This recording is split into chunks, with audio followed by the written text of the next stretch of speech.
Good morning, doctor.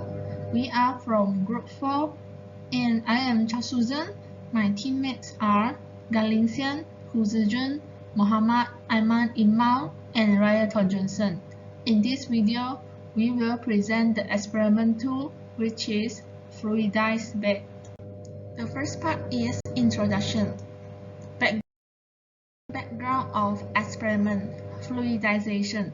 The outward flow of fluid through a bed of particles is a situation occurring in two conditions. The first one will be the natural movement of groundwater, crude petroleum, or natural gas through porous media, and the second one will be in the industrial operations such as backwashing filters, ion exchange processes, extraction of soluble components from raw materials, and certain types of chemical reactor.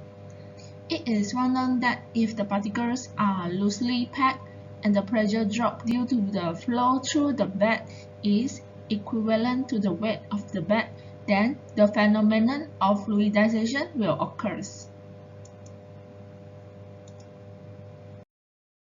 The fluidized state occurs naturally is so-called quicksand, and industrially use is made of the high rate of solid mixing that accompanies fluidization for various operations such as drying, coating, heat transfer, and chemical reaction.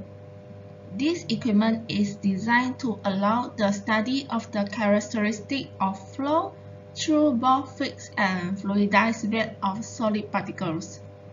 The important phenomenon of bubbling that occurs in gas-solid system can be readily observed when the gas velocity is in the excess of that required for fluidization. The transparent walls of equipment allow studies to be made of bubble behavior in gas-solid system. The main objective of this experiment is to study the behavior of fluidization using fluidized bed system. Scope of experiment. In this experiment, the principles of fluidization of fine sand using fluidized bed are investigated. For different air flow rates supplied to the system, the characteristic of fluidized bed such as the thickness and the condition of fluidized bed form, and also the pressure drop are needed to be further studied. Hello, my name is Ryan To, and I'll be continuing this presentation by presenting about the theory behind this experiment. Without further ado, let us begin. So what actually is fluidization? As the name suggests, in our experiment this week, we will be exploring the characteristics of fluidization. Fluidization refers to a process where solid particles in a packed bed initially exhibits characteristics of a fluid. That is, these particles which are initially packed and can be regarded as solid individually. Once fluidization occurs, they actually exhibit characteristics of a fluid, such as having flow velocities as well as, in some cases, even viscosities.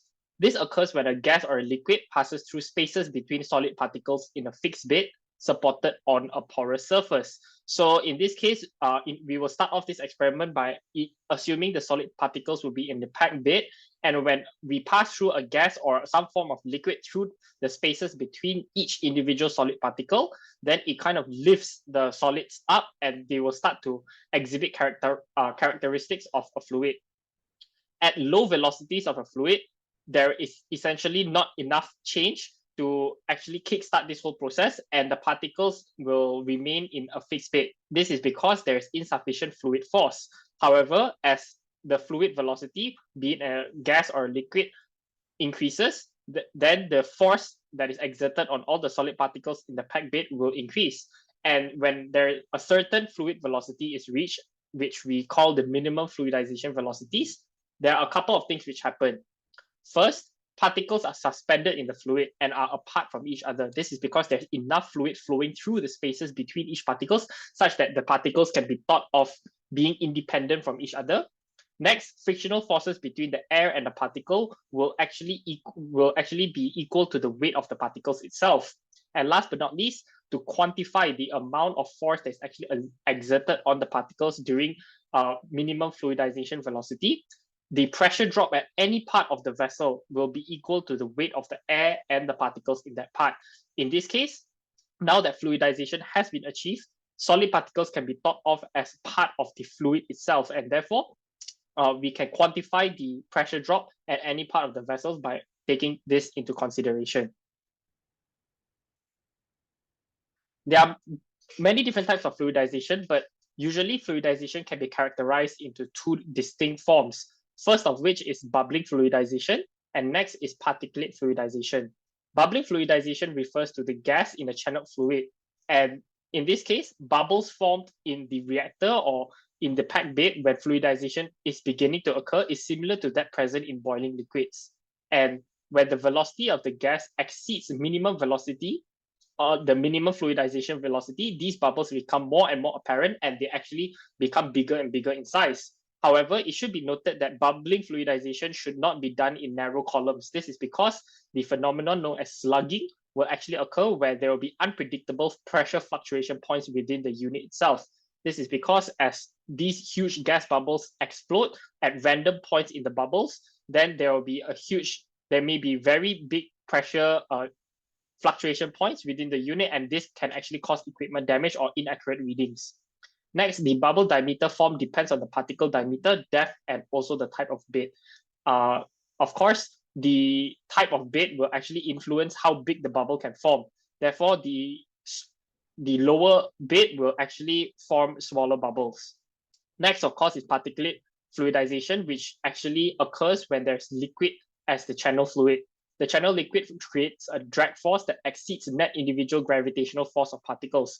Therefore, if we were to implement fluidization by using liquids, then we'll actually observe the phenomenon known as particulate fluidization. And this is where liquid will actually exert a drag force that exceeds the gravitational force of the particles, and actually the particles will be carried away by the liquid itself. Now, how are fluidized beds actually used in the industry? Fluidized beds are actually used in many different industries, but most notably, it is actually used in the food and beverage, pharmaceutical, and agriculture, as fluidized bed drying is actually a technique where because the liquid or the fluid carries the solid particles away, if we actually heat the fluid up to a certain high enough temperature, this can actually be a very effective drying method. And this is applicable for in the food and beverage industry for small particles such as coffee grains or coffee beans. In pharmaceutical, this is very important in the process of drying pills as well as vaccines. And last but not least, in the agriculture industry to actually synthesize pure fertilizers. And of course, the fluidized bed can be used as a coating mechanism for powders, complements, spray drying. Then it is also used in the petroleum industry, where it is actually used in fluid cracking mechanism and refined combustion techniques. And last but not least, fluidized beds are used extensively in the synthesis of chemicals such as acrylonitrile. For this experiment, we should know that there is also a theoretical equation that we need to take note of, and that is the pressure drop equation for a fluidized bed. The pressure drop equation can be seen on the screen as shown, where the difference in pressure can be approximated to the product between the gravitational acceleration constant, the void fraction of the fluidized bed, particle density, fluid density, as well as the length of the bed, which is denoted by L in this case. This pressure drop can be quantified, and it is derived from Ergun's equation. And in this experiment, we will be trying to find out the void fraction of the bed by making the void fraction of the bed the subject and moving all relevant terms which are known constants to the left side of the equation, and therefore singling out the unknown which we would like to find, which is the void fraction of the bed.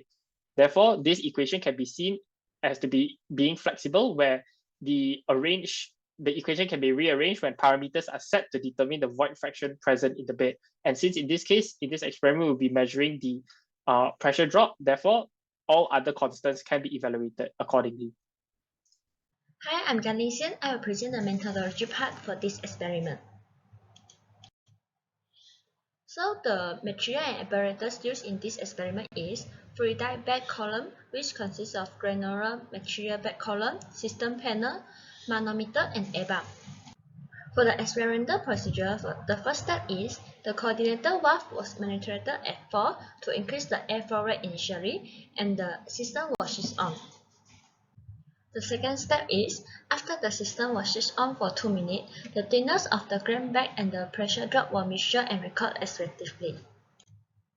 Then, the behavior of fluidized bed of fine set was observed after the bed became stable. Then, step 2 and step 3 were repeated with the increment of one of the coordinator control valve until the pattern of behavior becomes set. Then, the system was switched off after the experiment was ended. For the safety procedure, the coordinate control valve should be fixed after turning it to be desired value since the valve was loose. The second is, don't move the equipment from the designated area. And the last one is, switch off the airflow before switching off the equipment. That's all for me. Hi, I'm Zijuna. I will present about the calculation and discussion part of the experiment. First of all, the table 4.1 shows the experimental result that recorded the airflow rate, thickness, pressure drop, and observation of the experiment. By using the information that we obtained from the experiments, we can create a table 4.2, which is the table of calculation for log airflow rate and also log pressure drop. By using the airflow rate and pressure drop that we obtained in the experiments, we can do the calculation for the log airflow rate and log pressure drop. Then, the log airflow rate and log pressure drop are used as information to plot the graph. So, the graph 4.1 shows the graph of log pressure drop against the log airflow rate. From the graph, the fluidization point occurs at log pressure drop equals to 2.5539, while for the log airflow rate is equals to 2.4791. Hence, we can know that the pressure drop is equals to 358 mmH2O, and the airflow rate is equals to 301.4 meters squared per hour. Then we have the information of the height of the bed, which is 22.8 cm, while the G is equals to 9.81 meter over second square. The grain density is equals to 2220.98 kg over meter cube, while the density of the fluid is equals to 1.1839 kg over meter cube. So the conversion that we're using is 1 mm H2O is equals to 1 kg over meter squared. And we use the equations of Argand equations to do our calculation. By shifting the bed void fraction to the left and all the other element to the right, we can get equations of bed void fractions, which is bracket 1 minus pressure drop over G over L, bracket the density of the grain minus the density of the fluid. By substitute all the information into the equations, we can obtain that the bed void fractions is equals to 0.92789. Next, I will pass the discussion part to Aiman. Part. This is the graph of log pressure drop versus log airflow rate. And as you can see, the graph was linear with positive slope until smoothly it became constant line. When air enters at sufficient velocity at 301.4 meter cube per hour from the bottom and passes up through the grains are pushed upward and the bed expands and became fluidized. The pressure difference is directly proportional with the airflow rate. So the fluidization point had been observed at 358 millimeter water and the airflow rate is 301.4 meter cube per hour. When air flows upward through the grains at low velocities, the grain remains stationary. Upon further increases in velocity, the conditions finally occur when the force of the pressure drop times the cross-sectional area equals the gravitational force on the mass of the grain. So when the air flow rate is at 301.4 meter cube per hour, which is corresponding with the pressure difference, it had been able to offset gravitational force and the grain's weight. Then the fluidization layer started to form in the column. At the fluidization point, the friction force between solid particle and fluid would be offset between each other. Resultant force between particles was neglected, and pressure drop was identical. So for the errors and recommendation, the first one is the inaccurate reading on a flow rate. So the equipment will need to be maintained first to avoid the inaccuracy reading on a flow rate. And the second one is the equipment to calculate the pressure drop is not fixed and stable. And the equipment need to be fixed to measure the pressure drop next to the pressure column. Conclusion. In conclusion, the pressure drop is directly proportional to the air flow rate. When the air flow rate is increased, the pressure drop also increases, as well as the thickness of fluidized bed. The sand bed is started to form bubbles at the surface when the air flow rate is adjusted to 213.1 m3 per hour. The fluidization point occurred when the air velocity was equal 301.4 m3 per hour and the pressure drop observed at 358 mm water. The weight fraction calculated for this experiment is 0.9279. Reference. And these are the references that we use for this experiment. Thank you.